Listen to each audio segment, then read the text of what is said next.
अभी शाम के समय में जिन लोगों को अब कुछ चटपटा खाने की इच्छा तो बारिश में होती ही है, फुल्की का पानी पीता है, फुल्की खाता है, समोसे खाता है इंसान, दुनिया भर की चाप खाना है, घर का सादा भोजन नहीं भाता, कुछ चटपटा चाहिए मुंह को, तो बाहर खाते हैं आप लोग।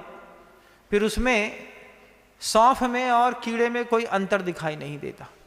आप देखिएगा जितने ठेले हैं बारिश के दिनों में छोटे छोटे कीड़े होते हैं, तो वो अपने बल्ब के सामने, ट्यूबलाइट के सामने 2 4 5 7 8 10 पत्ते टांग देते हैं, पत्ते टांग देते हैं। अब नीचे तवा है, उसका खट खट खट खट कर रहा है, अरे चलो इसका समोसा बेहतरीन है, ये बना करके गजब का देता है।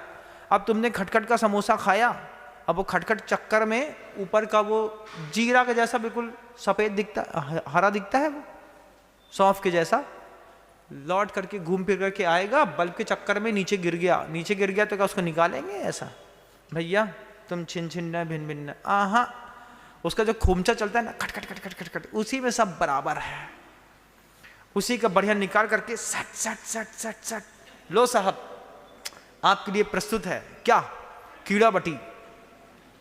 वो पूरा कीड़ा को उसमें बांट करके कीड़ा चाप खिला दिया आपने। हम चुपचाप गए, 20 25 50 रुपए भी दिए और कीड़े खा करके वापिस आ गए।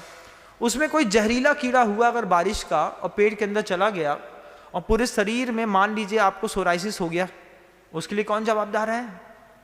अंदर से मान लीजिए आपको चिकन पॉक्स, स्मॉल पॉक्स, ये मौसम आ गया ना, ये मौसम है, बस उल्टा सीधा खाओ और ऐसे बड़ी बड़ी चेचक निकल आती हैं, अचानक कहीं पर बड़े बड़े फोड़े पैदा हो जाएंगे, न कीड़े ने काटा न कुछ हुआ, फोड़ा पैदा हो गया। अपने ऊपर दया करिए।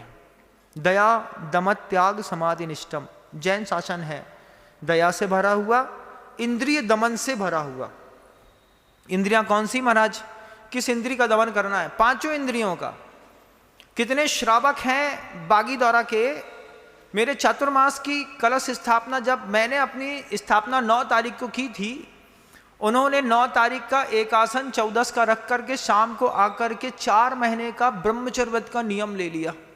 बोले जब तक आप हैं इस नगर में तब तक हम पति पत्नी भाई बहन जैसा रहेंगे। हमारी आंखें खुली की खुली रह गईं। उन्होंने कहा 4 महीने का ब्रह्मचर्य व्रत। तब सोचता रह गया, जब 28 साल का जोड़ा आया और उसने कहा 4 महीने का ब्रह्मचर्य व्रत है, जब तक आप हैं तब तक हम लोग ब्रह्मचर्य व्रत से रहेंगे। हमने कहा इंद्रिय दमन की परिभाषा तुमने कहाँ से सीखी? बोले महाराज जी बहुत दिन से मन के अंदर विचार था कि एक चातुर्मास में दोनों को ब्रह्मचर्य व्रत का पालन करना है।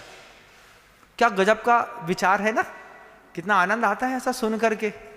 लेकिन आप हैं अष्टमी 14 को भी नहीं छोड़ते, आप हैं अष्टांगिका के पर्व हैं, पर्युषण पर्व हैं, इसमें भी आपका असंयम अगर सामने दिखाई दे जाए तो सोच रहा कि 40 साल के, 45 साल के, 30 साल के हो गए, जिंदगी में कुछ कमा नहीं पाए आप। अफसोस है इस बात का। वाह कैसी जिंदगी कर ली तुमने अपनी। इस बागीदौरा में आया, यहाँ पर आकर के श्रावक ने नियम लिया 4 महीने का ब्रह्मचर्य व्रत। महाराज श्री हम दोनों साथ में अब बिस्तर में भी नहीं सोएंगे, आप आशीर्वाद दीजिए। हमने कहा पक्का कर लो। बोले पक्का है महाराज श्री। उनका चेहरा देख रहा था बिल्कुल दैदीप्यमान था।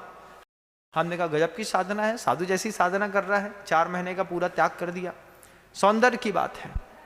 किसी ने आया रात्रि भोजन का त्याग कर दिया, किसी ने संकल्प ले लिया सूर्यास्त के बाद कुछ भी नहीं खाएंगे, 4 प्रकार के आहार का त्याग कर दिया। किसी ने, बहुत सारे श्रावक ऐसे आए जिन्होंने 4 महीने टीवी देखने का त्याग कर दिया। महाराज सीरियल नहीं देखेंगे कोई भी चाहे कुछ हो जाए। 4 महीने हैं, जितना समय सीरियल देने में लगाते थे उतने समय में या तो हम माला फेरेंगे या स्तोत्र पाठ करेंगे। हमने सबकी अनुमोदना करी। किसी ने गाने सुनने का त्याग कर दिया। ये पहली बार महसूस कर रहा हूं कि श्रावक की पृष्ठभूमि इतनी जबरदस्त है कि वो मुनि नहीं बन पा रहा है, लेकिन मुनि महाराज जिस तरीके का जीवन जीते हैं उस तरीके के जीवन जीने के लिए वो अग्रसर है। और मेरे उपदेश सुनने से नहीं, मेरे उपदेश सुने बिना भी वो इस तरीके की प्रक्रिया को अपना रहा है। वो दया कर रहा है, वो इंद्रिय दमन कर रहा है, बाहर के निमित्त से बच रहा है और अंतरंग में उसके लिए परिणाम पैदा कर रहा है। आपने परिणाम पैदा किया कि नहीं किया? नहीं किया तो करिएगा। वो परिणाम पैदा करना बहुत जरूरी है, क्योंकि वो परिणाम ही भावेन होई मोक्षो, आचार्य कहते हैं भावों के कारण ही मुक्ति का रास्ता दिखाई देता है।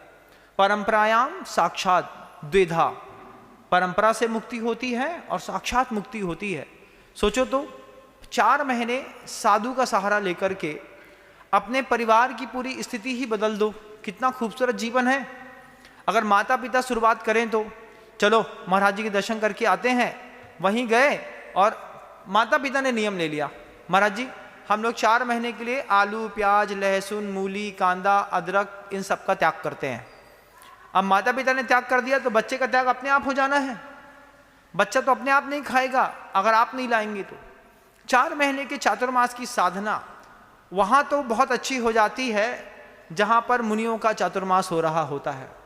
अभागी होती है वो समाज जो समाज जागृत नहीं होती और जिसके घर में पता नहीं कब कभी किसी साधु का चातुर्मास हुआ था। साधु आते हैं चले जाते हैं, रुकते नहीं।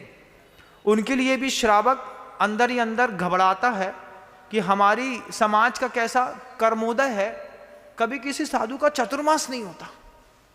तो वो भूमिका बनाता है, समाज को लेकर के गुरु के पास जाता है, बार बार निवेदन करता है हमारी समाज में स्खलन बहुत हो रहा है महाराज, अदर कास्ट की बेटियां आ रही हैं, अदर कास्ट में बेटियां जा रही हैं, लोग रात्रि भोजन कर रहे हैं, कुछ लोग शराब पीने लगे हैं, मांस खाने तक की बातें आने लगी हैं, घर के अंदर अभक्ष आ गया है, घर के अंदर स्टैंडर्ड नहीं है, वस्त्र पहनने की व्यवस्थाएं गड़बड़ हो गई हैं, कोई साधु को भेजो। साधु को नहीं भेजेंगे तो पूरी समाज पूरा कौम बर्बाद हो जाएगी। वह ऐसा जाकर के गुरु से निवेदन करता है, गुरु उसके ऊपर कृपा करते हैं, 2 4 6 जैसी उसकी ताकत होती है संभालने की, उसकी इच्छा जठाग्नि देख करके और साधु देते हैं, तब जाकर के जीवन सफल होता है। कैसा अद्भुत जीवन है, सौभाग्य है उस धराओं का जहाँ पर दिगंबर मुनियों के आर्यिकाओं के चातुर्मास हो रहे हैं। आप सब अपने धर्म ध्यान में बहुत अच्छे से आगे बढ़ें ऐसी भावनाओं के साथ। चूँकि आपका समय हो गया है, शब्दों को विराम देता हूँ। इस संवाद को हम कल पुनः आगे जारी रखने का प्रयास करेंगे। गुरुदेव श्री विद्यासागर जी महाराज की। जा वाणी के ज्ञान से सूझे लोकालोक, सो वाणी मस्तक नमु सदा देत हूँ धोख। हे जिनवाणी भारती तो हे जपो दिन रैन, जो तेरी शरणा गहे सो पावे सुख चैन।